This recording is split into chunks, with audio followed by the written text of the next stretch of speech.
My boots crunched on the brittle white snow, the sound echoing through the frozen silence of the park.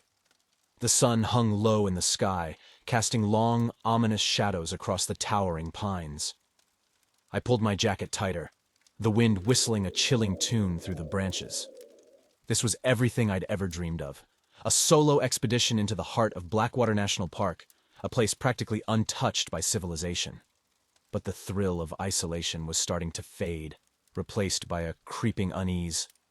This wasn't just the usual nervousness of being deep in the wilderness. It felt deeper, primal, an unseen presence prickling the hairs on the back of my neck. I'd come here for the solitude, a chance to escape the noise and pressure of city life. I needed to disconnect, to reconnect with the raw beauty of nature. Little did I know, nature in this forgotten corner of the world carried its own kind of baggage, whispers of ancient secrets and unsettling legends. The map in my hand crinkled with each gust of wind. I'd chosen a difficult trek, opting for a rarely used trail that promised breathtaking views and a complete sense of isolation. Now, with the sun beginning its descent, a nagging doubt gnawed at me. Maybe I'd been too ambitious. Suddenly, a loud snap echoed through the stillness, sharp and unexpected. My heart jumped into my throat. I spun around, searching the dense woods for the source of the sound. But the forest remained still, shrouded in an unnatural quiet. I took a deep breath, trying to calm my racing pulse. It was probably just a branch breaking under the weight of the snow, nothing to worry about. Yet a shiver ran down my spine, an unsettling feeling that something was watching me unseen. Then, I saw it. A flicker of movement at the edge of my vision. I squinted, trying to make out the shape in the fading light. It was gone as quickly as it appeared, a fleeting shadow disappearing among the trees. My breath caught in my throat. It couldn't have been a deer, not at this time of day. And the shape, it moved differently, with an unnatural grace that sent chills down my spine. Panic began to rise within me. Maybe the stories about this place weren't just mere folklore after all. The locals spoke of an ancient creature, the Shadow Walker, said to roam these very woods, a silent predator with eyes like burning embers. I dismissed the thought as absurd, but as I continued my trek, the forest seemed to press closer, the shadows growing longer and more menacing. Every rustle of leaves, every snap of a twig sounded amplified, my senses on high alert. The sun dipped below the horizon, painting the sky in hues of orange and purple. I needed to find shelter before darkness consumed the forest. I quickened my pace, pushing through the thick undergrowth, my eyes scanning the shadows for any sign of movement. Just as the last rays of sunlight disappeared, I stumbled upon an abandoned cabin nestled amongst the trees. Relief washed over me like a warm wave. It wasn't much, but it offered a roof over my head and a temporary escape from the growing unease. With trembling hands, I fumbled with the rusted lock, finally pushing the heavy door open. A musty odor greeted me, the smell of long-forgotten memories and neglect. But it was a haven in the encroaching darkness. I stepped inside, the floorboards groaning under my weight. The cabin was sparsely furnished, a dusty table, a few rickety chairs, and a fireplace that seemed to hold the promise of warmth. As I secured the door shut, a sense of foreboding settled in my stomach. The air in the cabin felt thick and heavy, carrying a strange energy that caused the hairs on my arms to stand on end. It was as if the cabin itself held secrets, whispered stories of the dark woods surrounding it.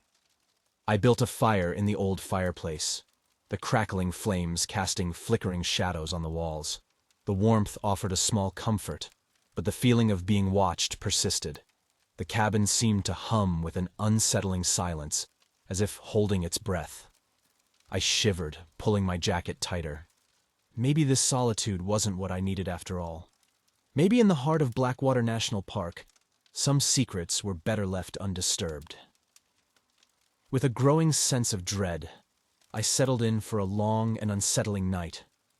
The shadows playing tricks on my weary mind, and the legend of the Shadow Walker lurking somewhere beyond the thin walls of the cabin. Sleep, if it could be called that, came in fitful bursts. Every creak of the old cabin, every rustle of wind against the walls, jolted me awake, my heart pounding in my chest. The darkness outside seemed to press against the windows, a heavy, suffocating blanket. When dawn finally cracked through the dusty window panes, I emerged from the cabin feeling more drained than rested. The sun cast long shadows across the snow-covered landscape, highlighting the desolation and remoteness of the place. Despite the lingering unease, I knew continuing on might be the only way out of this unnerving situation. With a heavy sigh, I shouldered my backpack, the familiar weight bringing a sense of normalcy. As I turned to leave, a guttural growl echoed through the silent forest, sending a jolt of terror through me. I spun around, searching the dense woods for the source of the sound. But the forest remained still, shrouded in an even deeper silence than before. The growl, however, had shattered the last vestiges of my skepticism. This wasn't just an overactive imagination. My plan of following the trail to a designated ranger station seemed laughable at best now. I scanned the map, desperation gnawing at me. There had to be another way to reach some form of civilization. My gaze fell on a faded inscription scrawled on the map's edge, barely visible. Old mine shaft, emergency shelter, proceed with caution. It wasn't the most appealing option, but it offered a potential refuge and, hopefully, some direction. With a renewed sense of purpose, I set off in the direction of the marked location. The trek was arduous, the snow making the path treacherous, but the unsettling feeling that I was being watched fueled my determination. The landscape grew increasingly desolate. The towering pines gave way to barren hills and rocky outcrops, the wind howling through the canyons with an eerie intensity. As the sun began its descent again, painting the sky in fiery hues of orange and red, I finally stumbled upon the entrance to the abandoned mine shaft. It was a gaping maw in the side of a rocky hill, overgrown with weeds and shrouded in an unsettling darkness. The air hung heavy with the smell of damp earth and decay. Taking a deep breath, I braced myself and stepped inside. The darkness inside was absolute, suffocating. I fumbled for my flashlight, its beam cutting through the gloom, revealing a narrow tunnel leading deeper into the earth. The smell of dust and something metallic filled the air. My heart pounded with each step forward. The tunnel seemed to stretch on forever, the silence broken only by the sound of my own ragged breaths. As I ventured deeper, my flashlight beam picked out strange symbols etched into the rough walls, swirling patterns that seemed to writhe and dance in the flickering light. A sudden shift in the darkness made me freeze. A low growl, similar to the one I'd heard earlier, resonated from somewhere deeper within the tunnel. My blood ran cold. I was trapped, underground, with whatever lurked in the shadows drawing closer. Panic threatened to consume me, but I forced myself to remain calm. I needed to think. The only way out was the way I came in. But would whatever was out there allow me to leave? With a trembling hand, I turned back, the flashlight beam reflecting off the strange symbols on the walls. As I rounded a bend, I caught a glimpse of something moving in the distance. It was large, shadowy, and unlike anything I'd ever seen. Terror seized me. I turned and ran, the sounds of my own footsteps echoing through the tunnel, the creature's heavy steps closing in behind me. With a burst of adrenaline, I scrambled out of the mine shaft, collapsing onto the snow-covered ground outside, gasping for breath. The setting sun cast long shadows, and the forest seemed to hold its breath, waiting for the next move. But for now, I was out of the mine shaft, and with it, the immediate threat. But the question remained. Where could I go from here? And what awaited me in the heart of Blackwater National Park? Dawn bathed the forest in pale light, painting the snow with a pink and orange glow. Huddled against a large rock, shivering despite pulling all of my layers on, I surveyed the scene before me. The abandoned mine shaft stood like a gaping maw in the hillside. The memory of the creature's low growl, its fleeting, monstrous form, sent chills down my spine. I knew staying put wasn't an option. The longer I remained in the open, the more vulnerable I became. A quick glance at the map revealed a small, unnamed lake marked several miles to the northwest. It felt like a long shot, but it offered the possibility of finding shelter and, I hoped, some sign of civilization. Setting off once again, my legs still heavy with fatigue, I trudged through the snow. The silence of the forest was broken only by the crunch of snow beneath my boots, a sound that echoed through the dense trees and seemed to follow me like a haunting melody. Every rustle in the undergrowth, every snap of a twig, sent my heart racing. The shadows seemed to writhe and contort in the filtering sunlight, playing tricks on my already strained mind. Exhaustion began to set in. My backpack felt heavier, my steps became sluggish. Doubts began to gnaw at me. Was I just walking in circles, lost in this vast wilderness? Had I made the wrong choice in leaving the mine shaft? Just when I was about to succumb to despair, I spotted a break in the tree line ahead. With renewed hope, I quickened my pace, my heart pounding with anticipation. Reaching the break in the trees, I was greeted by a breathtaking sight. The small lake, nestled within a valley, shimmered like a jewel under the winter sun. Its shores were lined with tall pines, their branches heavy with snow. Relief washed over me so intense I almost fell to my knees. The lake offered water, a potential source of sustenance, and maybe, just maybe, some form of shelter. As I approached the lake, I noticed a faint trail leading along its shore. It looked barely used, overgrown and partially obscured by snow. Yet, it offered a glimmer of hope, a possibility that others had been here before me. Following the trail cautiously, I remained vigilant, scanning the tree line for any sign of movement. The air around the lake carried a different feeling, a sense of calm that contrasted with the unsettling tension of the forest. After what felt like an eternity, the trail led me to a small, abandoned cabin nestled on the edge of the lake. It was a simple wooden structure, weathered and worn, but it offered the promise of refuge from the elements and the ever-present fear that seemed to cling to me like a shadow. With a mixture of apprehension and relief, I pushed open the creaky door. Dust motes danced in the sunlight filtering through the window, revealing a sparsely furnished interior, a table, a few chairs, and a small fireplace. Despite its unkempt state, the cabin offered a sense of sanctuary.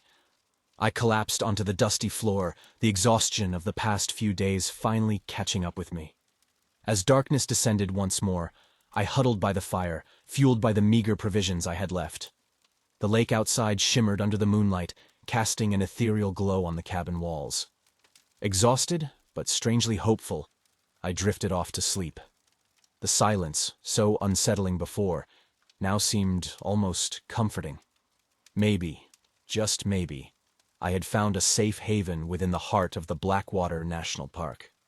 But as I drifted off, a faint, haunting cry echoed from the distant forest, a chilling reminder that the secrets of this place were far from revealed, and the danger, perhaps, was not entirely over. Dawn found me shivering by the dying embers of the fireplace, clutching the last remnants of my granola bar. Hunger gnawed at my stomach, but the fear of venturing outside was even stronger. The chilling cry I'd heard the previous night echoed in my mind, a constant reminder of the unseen threat lurking in the woods. The small cabin, once a beacon of hope, now felt like a prison. I couldn't stay forever, but the thought of facing the unknown wilderness was terrifying. As the sun began its ascent, casting long shadows across the frozen lake, a decision needed to be made.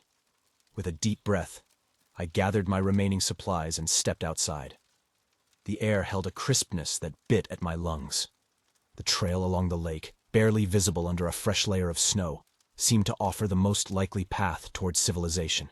I set off, following the faint trail with renewed determination. The silence of the forest was broken only by the rhythmic crunching of my boots on the frozen ground. Hours passed, the landscape remaining unchanged, an endless procession of towering pines and snow-laden branches. Just as hope began to dwindle, I spotted a dark shape through the trees. My heart hammered against my ribs. As I drew closer, the shape resolved itself into a dilapidated wooden signpost, partially covered in snow. Etched on the weathered wood were faded words: "Danger. Abandoned mine shaft. Do not enter." A wave of nausea washed over me.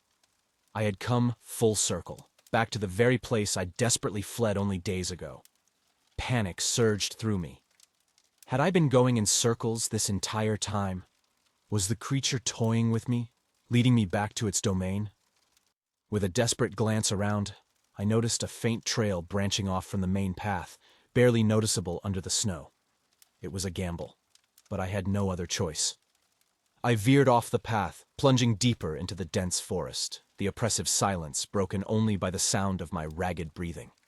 The sun began its descent, casting long, ominous shadows amongst the trees. The air grew colder, and a thin layer of mist began to rise from the ground. The forest seemed to transform, becoming an alien landscape filled with menacing shapes and unseen dangers. As the last rays of sunlight disappeared, I stumbled upon a clearing. In the center stood a towering rock formation, its jagged edges reaching towards the darkening sky. Carved into the rock face were strange symbols, identical to the ones I'd seen in the mine shaft. Before I could react, a low growl ripped through the silence, sending shivers down my spine. The creature emerged from the shadows, its form even more terrifying now in the fading light. It was larger than I'd imagined, with glowing red eyes that seemed to pierce through my soul. My mind raced, searching for an escape, but I was trapped.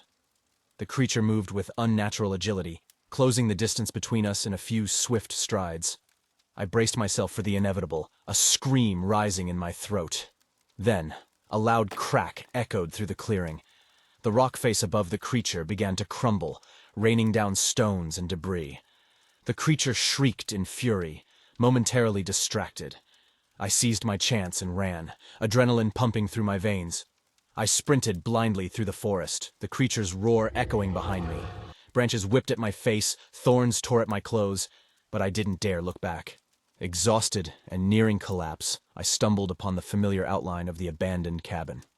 With a burst of energy, I scrambled through the door and slammed it shut, throwing my weight against it for good measure.